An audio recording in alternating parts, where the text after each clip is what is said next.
Okay. We'll talk a minute about the problem space, background. We'll talk about the Stein release update and what we're planning on doing in Train. So Manila is a control plane for provisioning and managing shared file systems across storage systems. Sometimes people say it's Sender, but for file shares. It did fork from the Sender project. A lot of the developers on Manila also worked on Sender. Historically, that's more true than it is now. But it solves a new class of problems Sender doesn't naturally address. The name Manila comes from Manila file folders, not from the city in the Philippines. And please spell it with one L so that when people search for it, people love to spell it like vanilla with two L's. So it offers self-service shared file storage, right? So it uses a consistent REST API. There are over 35 backends. It's an abstraction layer over the different backends, both open source backends like GlusterFS and CephFS, and a whole bunch of proprietary backends, the well-known NAS providers and so on. It supports multiple NAS protocols. So CephFS, GlusterFS native, NFS, CIFS, HDFS, et cetera. In Stein, we had over 49 reviewers and 56 contributors. It's a healthy, active project with a lot of people working on it. This is the 9th production quality release. There's growing interest and adoption. And if you look at the 2018 user survey, I don't have the stats in front of me right now, but there's about a third of the deployments say they're interested in working with Manila and deploying it, and about 10% of them are actually using it in production, and about 20% are staging it or considering doing it. So you can round those percentages up and down by 2 or 3 percentage points, but it was that kind of proportion. So there's increasing activity around Manila as well as in the project itself. So at deployment projects, you see stuff happening, and Ceph Ansible's not up here, just did a bunch of work with Manila and deploying them, but TripleO, Cola, Charms, Gopher Cloud. Outside OpenStack proper, people are interested in using Manila to help provision storage. One key point that I didn't make is that even though we derive from Sender, Manila derives storage over a network rather than through a hypervisor. So it's really easy for Manila to offer up shares to any kind of clients, not just Nova instances. So they can be bare metal, they can be containers, you name it. It just needs to be networked properly. In Stein, we made some API changes, and one key thing to know about Manila is that we use microversions on the APIs, so we're always backwards compatible. If you have an older client or older API consumer of any kind, it puts out headers with microversions in it, and the server will back off to match the version of the request from the server. So these are the microversion numbers that went with these changes, which we'll talk about in a sec. You can see in detail the changes in any particular release because they're release notes like all the other standard OpenStack projects do now. We're pretty good about enforcing them and making sure that we have them and they describe what went on. In Stein, we did a big push on the cross-project goal for Python 3. We had been testing, doing all our unit tests under Python 3 beforehand, but now we're doing a lot of integrated testing. You can see the version details there. Python 3 is our default testing environment. In the upcoming release, we'll still be supporting 2.7, but not really testing with it that much. And then it'll go away eventually. The other big cross-project goal was upgrade checking. Right now, we just have the infrastructure in place for it. You can run the upgrade checker, and it tells you you don't really have anything to do before you do an upgrade. But we can put checks in there so that when we go to Train from Stein, or we go to you from train. If there's something operators need to make sure and do, we can run that. They can run the upgrade check and see what's going on. One of those API changes had to do with export location improvements. So when you use a backend that supports share replication, you see export locations for the replicas. Okay, export locations are basically the mount point, the information you need in order to do a mount. We were showing, even for unpromoted replicas that you couldn't actually use, we were showing the export locations. So now we're not doing that in the default show me the export location. You only see the usable ones, but there's another API that was added if you want that information. We also had an API change so that share types can be assigned to storage availability zones. This is a critical thing. Availability zones are kind of like failure domains and are intended to be failure domains. And we didn't separate between the availability of like an API service or a scheduler service and the availability of particular backends. And now we can separate those out. We can put them in share types, where share types determine basically how your, the attributes in the share type, which we call extra specs, determine which backend and which pool of storage gets selected when you request a storage provision. So now you can target shares to your topology much better. I guess that's what this next slide shows you, because it shows you some API and scheduler services in one kind of AZ and backends in another. We also added the ability, we have something called DHS equal true mode, which is the strong multi-tenancy mode, where you get a separate virtual share server for each tenant. And you get very strong network separation per tenant and storage backend.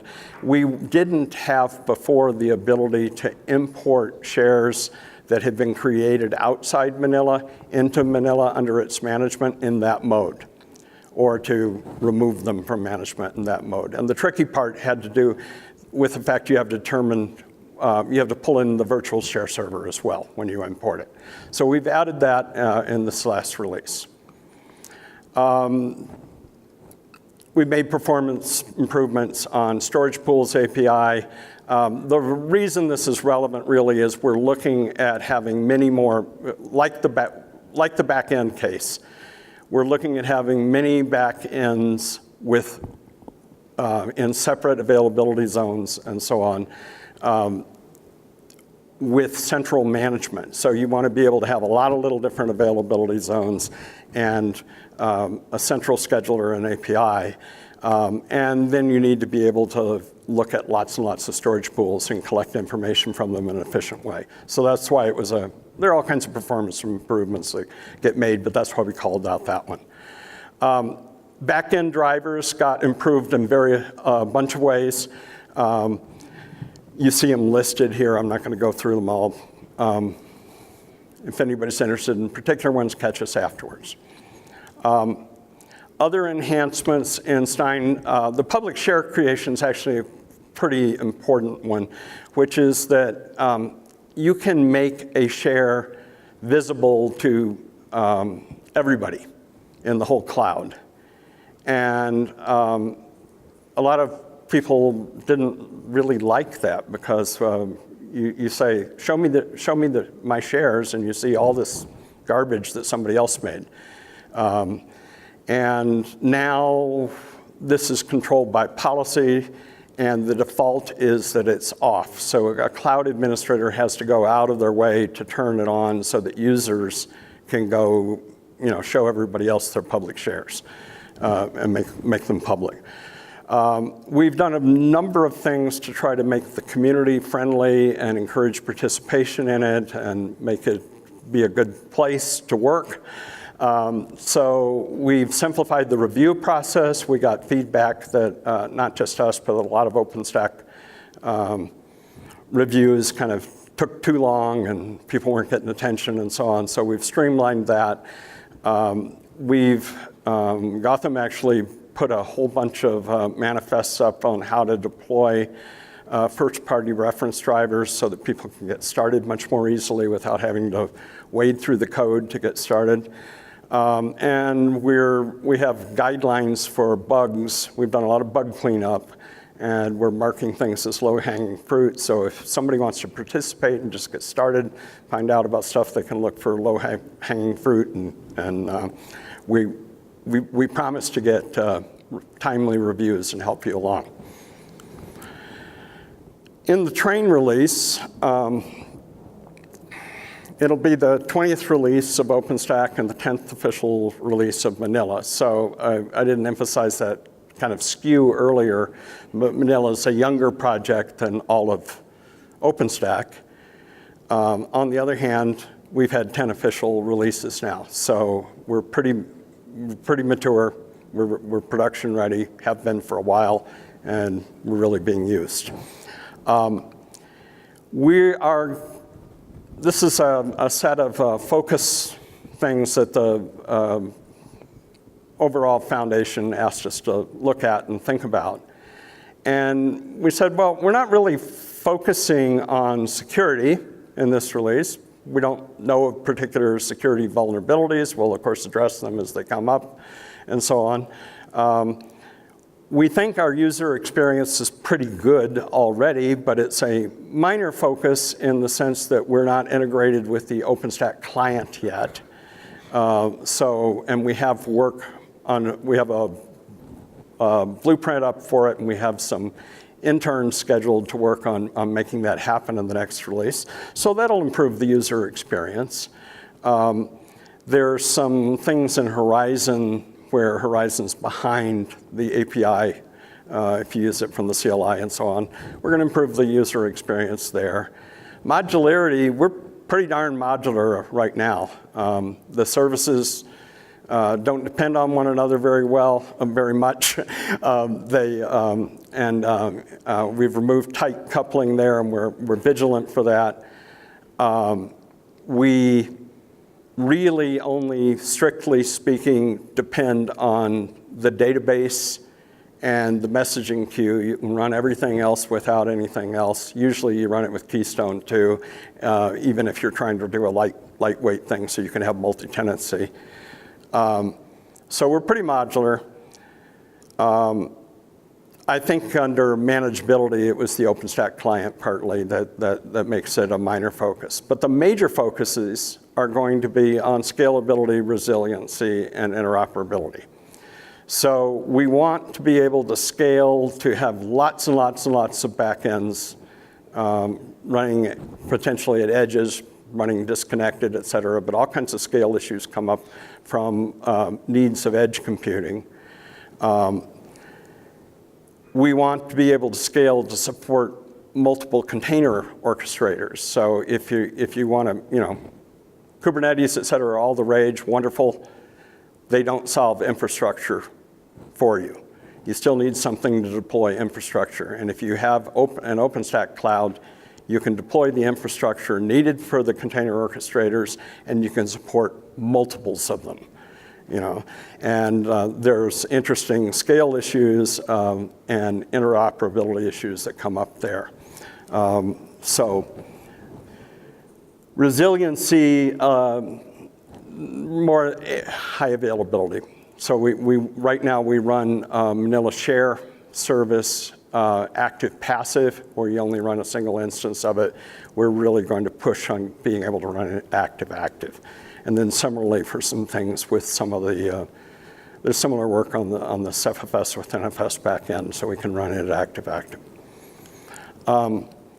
We think we'll get the resiliency issue pretty much dealt with in the coming release, and we'll continue to have work on scalability and interoperability.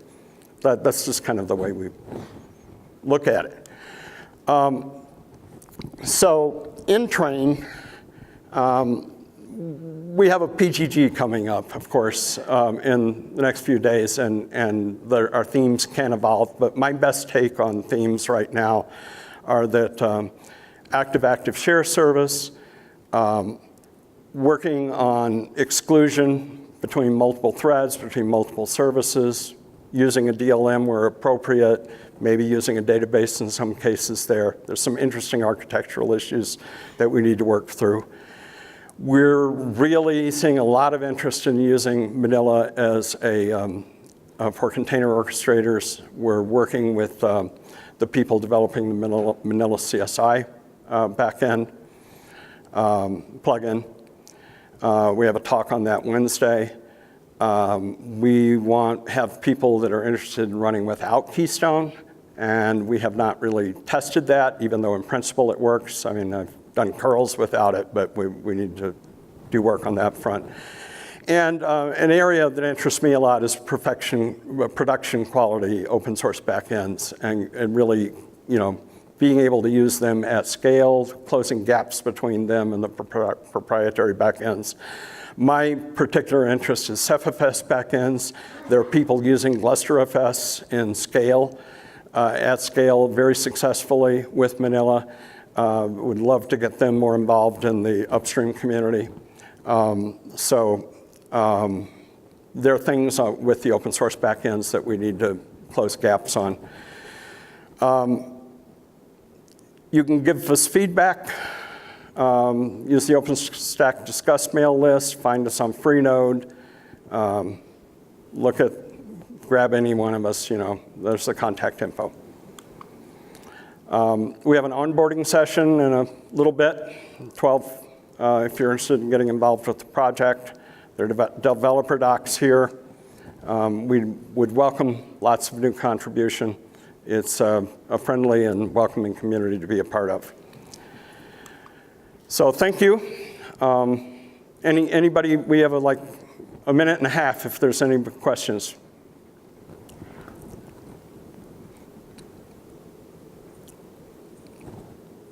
Anything wasn't clear? Okay, well, thanks everybody. Ran right through it.